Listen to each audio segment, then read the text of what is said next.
Yes, brought to you by the National Guard, and I'm Alison Steele, the Nightbird. Going for the one, and maybe if I didn't tell you, and you never heard the first Yes album, which came out in about 68, you never would have known who they were, but I'll tell you, it's Yes, and they are going for the one. This is the album.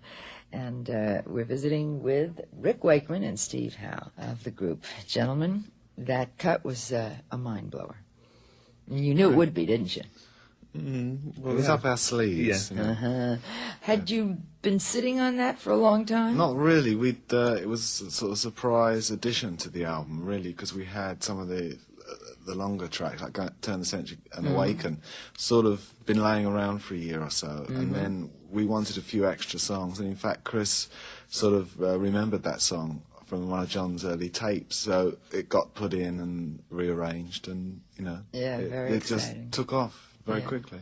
It was exciting. I mean, it was like a throwback, to show that you guys could still do it. But it was interesting because when John sort of played the old tape that he had, the rough tape he did, we sort of rearranged it a bit, but kept it sort of very rock and roll-y, and nobody really wanted to alter it. No.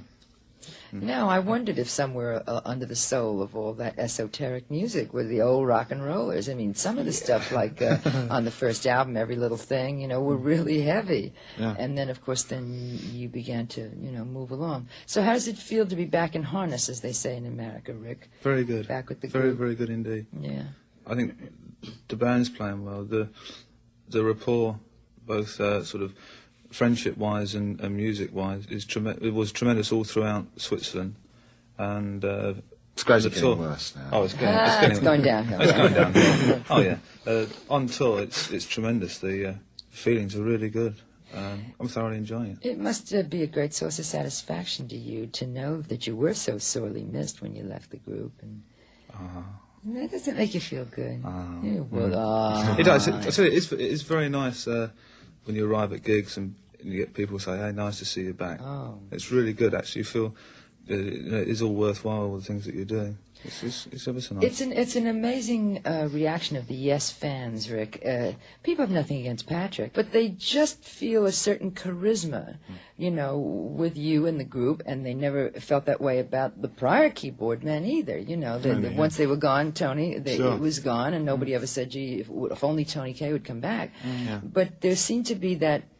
And I'm sure that's what made Yes such a... Yeah, I think when Patrick came in, we'd found, a very good keyboard player to continue on with, but we didn't have that sort of in touch and tune is definitely between guitar and keyboards that Rick and I had built out over a few years, and even without trying, it was happening. It's really strange. You can't get rid of it either. Oh, no. When you get a rapport of musicians playing together, it's when a chemistry works, there's nothing, you can't break it. No. Well, hey, let's say. And it proved, actually, when we got back to rehearsals, I mean, it's like 3 years or so.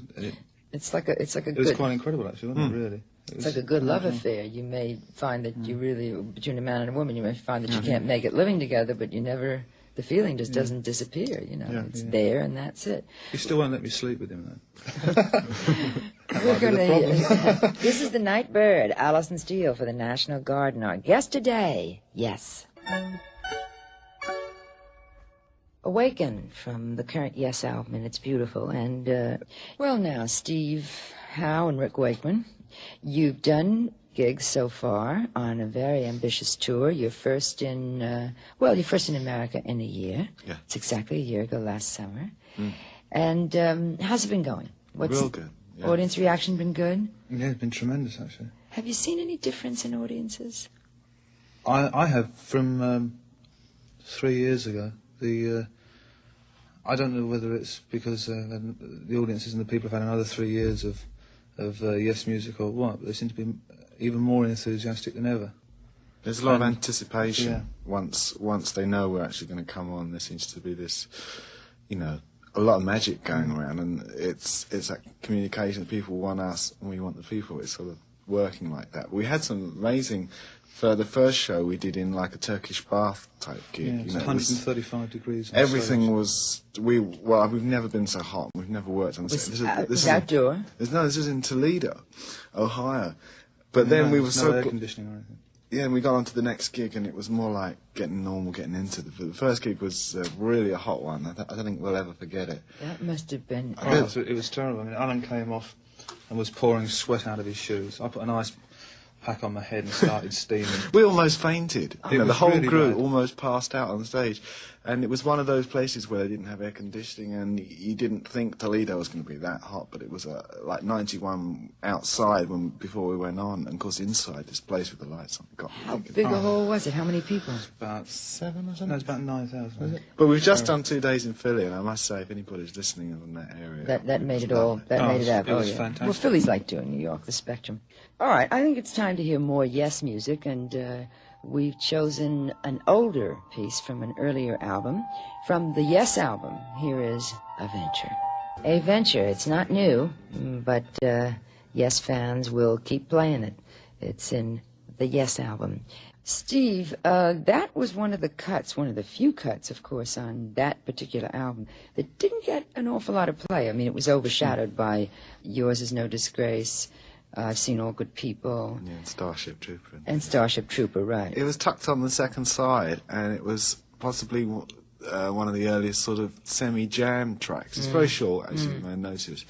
And it was an opening that Tony Kaye, you know, the at the time keyboard player, we just sort of sat him at the piano and said, "Was it, you know, start having?" And I heard it, say, a few months back, and I was quite tickled. I was quite pleased that you picked it, actually, because it had a certain flavour where Chris was, you know, playing like a TikTok sort of boom, boom, boom, which we, you know, was really sort of restricting for him, but it made the track sort of develop nicely. And the guitar and piano sort of opened the thing up a little bit, you know, and there was a nice middle eight, so I'm glad you picked it, actually. Another short cut, of course, that comes to my mind that got a lot of play, maybe because it was so spirited, Clap. Yeah. You know, but that was exciting, and Good. and it served a specific purpose. Right. Well, it's been, as always, delightful seeing you, Steve Howe and Rick Wakeman of Yes. Thank you again. Thank you Thank you very much. And this is the Nightbird, Alison Steele, reminding you to get your guard up, help somebody, including yourself. It's the best part-time job in America. Yes, brought to you by the National, but Yes fans will keep playing.